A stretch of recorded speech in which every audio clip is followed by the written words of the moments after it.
તમે કહેશો શું આપ્યું અમને? નવો જિલ્લો તો આપ્યો તમને, હવે એથી શું આપવાનું સાહેબ?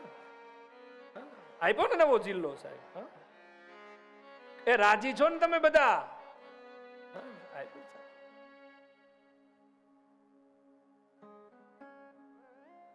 થરાદ વાળા તો રાજી જ હોય ને સાહેબ.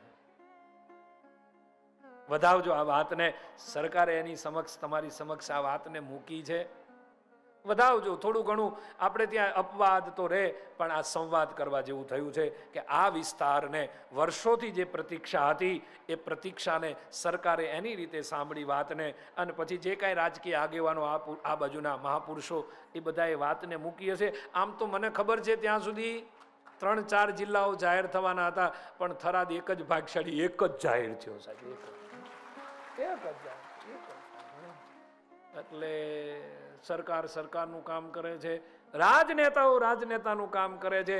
અપવાદ રે સાહેબ. અહીંયા બધા અધિકારીઓ બેઠા છે, અહીંયા શિક્ષણવિદો બેઠા છે, ચિંતકો બેઠા છે, લેખકો બેઠા છે, અને અમારે બારોટજી બધા કવિઓ બેઠા છે, અહીંયા બધા બેઠા છે. ત્યારે કહું છું કે આ વાતને, સરકારની વાતને હૃદય સુધી પહોંચાડીને વધાવજો, અને બધા હાથ ઊંચા કરીને આ નવો જિલ્લો. અને કેટલા તમે બધા કેટલા ભાગશાળી સાહેબ કે રામકથા આવી અને રામકથામાં જિલ્લો જાહેર થયો સાહેબ.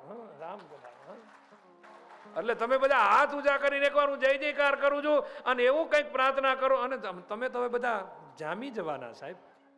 હા, જામી જવાના, જામી જવાના. બધાના મુખ ઉપર તેજ વધી ગયો. થરાદમાં જે પ્રકાશ હતો ને એમાં વધારે પ્રકાશ થઈ ગયો છે.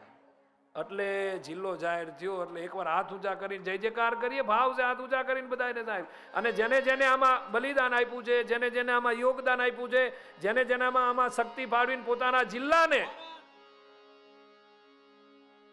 આ જિલ્લાને જિલ્લો બનાવવા માટે જે મહેનત કરી છે, એના માટે હાથ ઊંચા કરીને એકવાર ભારત માતા કી જય, ભારત માતા કી જય, સનાતન ધર્મ કી જય, સનાતન ધર્મ કી જય, નમઃ પાર્વતી પદે હર હર મહાદેવ હર.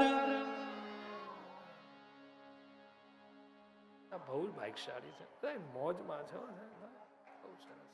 એ વાદ અપવાદ સંવાદ એ તો બધું રહેવાનું, પણ મને એટલી ખબર છે કે સરકારે જે કાંઈ વિચાર્યું હશે એમાં કંઈક ભલું જ હશે, પણ થોડું ઘણું કોઈને આઘું પાછું થાય, પણ એ તો બધું સમયે સમયે બધું આમ ગોઠવાઈ જતું હોય છે. માટે તમે બધા ભાગ્યશાળી છો. એટલે પરમાત્મા શું આપે એની વાત કરતો, એટલે આ વાત મારે સહજ રીતે નીકળી કે ઈશ્વર જ્યારે આપે છે ત્યારે આપણને ઘણું બધું આપે છે. નારાયણ ઘણું બધું આપે છે.